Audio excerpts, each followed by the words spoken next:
Welcome everyone to this webinar titled Firewall Best Practices to Block Ransomware. Ransomware is becoming more and more of a problem all the time. There is nearly a new story in the news every day of a high-profile organization having been hit by ransomware. For example, recently Honda was attacked, and take note of this headline about this attack being a lesson in segmentation. We will specifically talk about best practices for this later.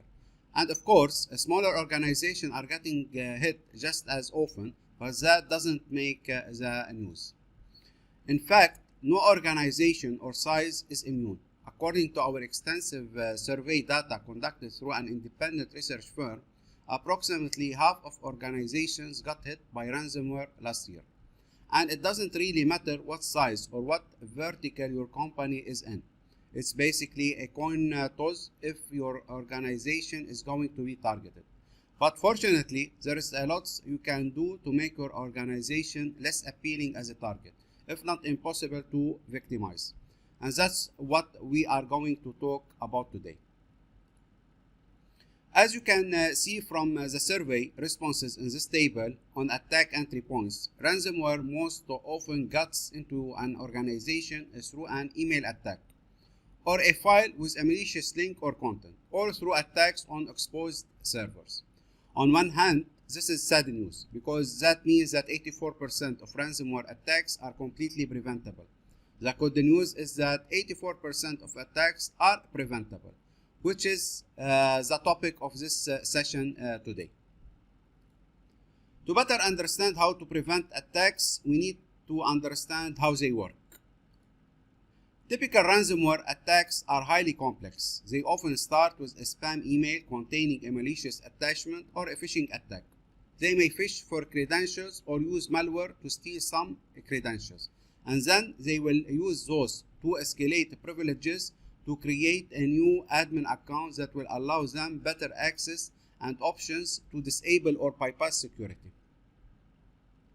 They can then move laterally around the network using RDP and any other means they can take advantage of, survey the Active Directory, find data storage systems, and delete any backups. Once the victim's safety net is safely out of the way before finally releasing the ransomware payload, encrypting files, and demanding a huge ransom payments.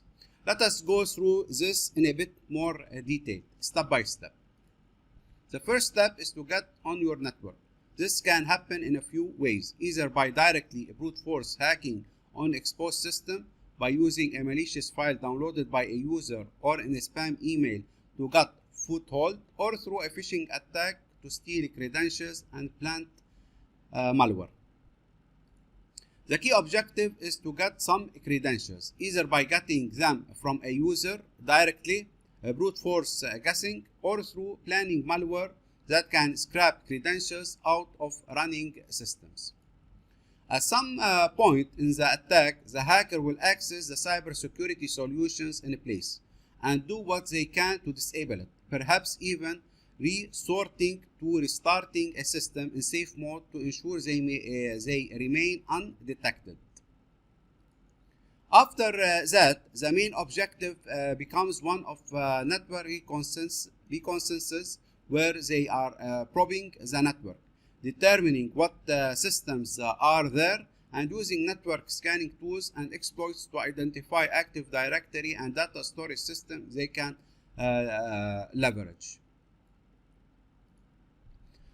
Then they will typically author automated tools that leverage network exploits in protocols like RDP or others to systematically gain access to every system on the network, effectively moving laterally and collecting all sensitive data they can find, whether it's users, passwords, files, credit card data, or anything they think they can sell or just use to threaten to disclose on the web.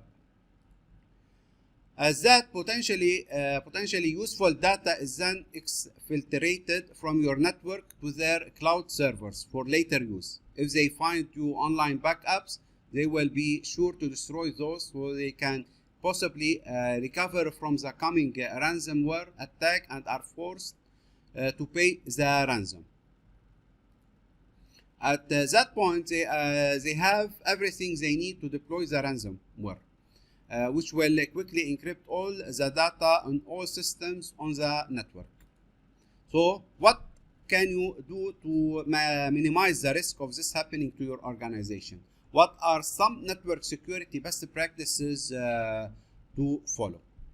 There are 5 key best practices you should implement as the soonest opportunity that will greatly reduce the risk of your organization falling victim to a ransomware attack. The first point, which is like ensure you have the best protection, reduce the surface area of network, use the VPN for remote access, use multi-factor authentication, and prevent lateral movement. When it comes to the spread of threats on the internal network or LAN, also called lateral movement, it is important to give the firewall a fighting chance of blocking it. The engineers in the audience probably already know this, but this illustration shows one network topology that's often used by customers that is not recommended for the best protection, since all endpoints are connected through a single switch fabric and able to talk to each other without the firewall inspecting any of that traffic. In this setup, the firewall can only see traffic flowing in or out of the network, so it can help prevent threats entering the network. But in this configuration, it cannot prevent threats spreading unhindered within the network. So that's why we and other industry experts recommend network segmentation as a best practice topology for deploying a firewall. Segments LANs into smaller isolated zones or VLANs that are secured and connected together by the firewall. Then be sure to apply suitable IPS policies to rules governing the traffic traversing these LAN segments to prevent exploits, worms, and hackers from moving between systems. Ensure your firewall offers flexible and easy segmentation tools like zones and VLANs to secure your LAN and reduce the risk of lateral movement, and look into the ultimate solution of micro segmentations like Sophos Synchronized security, which we will cover in a moment. In addition, there are a few other best practices that are not directly related to your network or firewall security, but they are still very important, like patch early and often, and user training, secure backups, and strong passwords. So now 15 ways SG Firewall and Sophos Synchronized Security can help. Sophos recognizes the challenges with ransomware and is investing heavily across our entire product line in anti-ransomware protection solutions. So it is not surprising that SG Firewall offers the best ransomware protection of all firewalls on the market. Thanks to the best ransomware protection, automated threat response, and unmatched visibility and management. One unique advantage that Sophos brings to the table is synchronized security. Sophos was the first vendor to integrate firewall and endpoint together to enable them to share information and automatically respond to incidents. This has been a disruptive innovation in the industry, as many other firewall vendors have been scrambling ever since to integrate endpoint protection into their product lines, with varying degrees of success.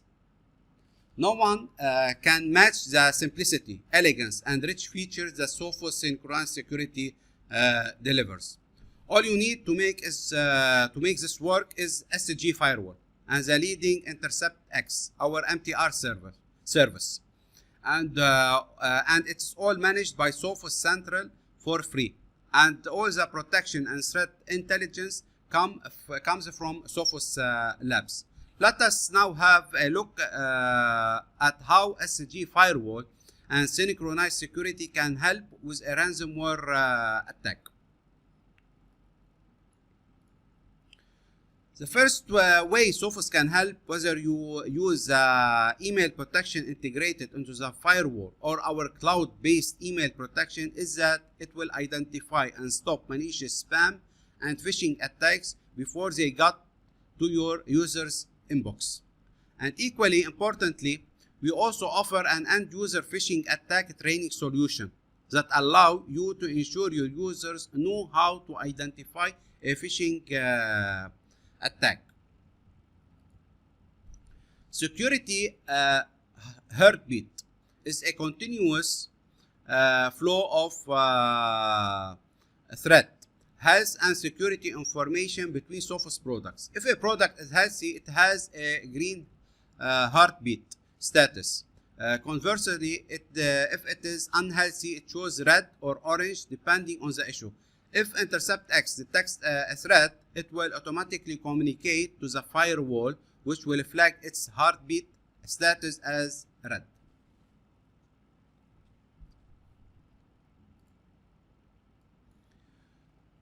So here you see missing heartbeat identified. Here we have one missing heartbeat identified. Then we have the lateral movement protection. Then we have the compromised endpoint isolated. Then we can see the IPS detection and followed by the active threat identified. Later it will be lateral movement protection, and then the threat will be isolated. Then the SG firewall flags or blocks data being sent to the cloud storage application. Then the XG firewall and Intercept X identify an unknown and unwanted application and block it.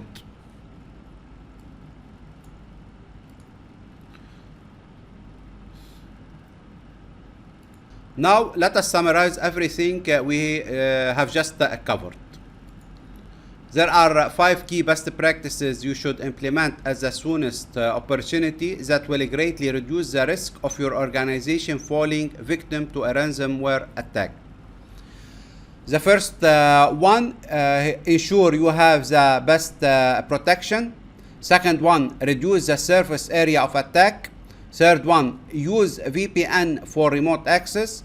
The fourth one, multi-factor authentication. The fifth one, prevent lateral movement. In addition, there are other 5 other best practices that are not directly related to your network or firewall security, but are still very important, such as patch early and often, the end user training, secure your backup, and use strong passwords. And if you are interested in equipping your organization with the best protection possible against ransomware, be sure to look at SG Firewall. It offers the world's best visibility, protection, and response to ransomware attack. So you can also download the white paper today. And thank you for listening.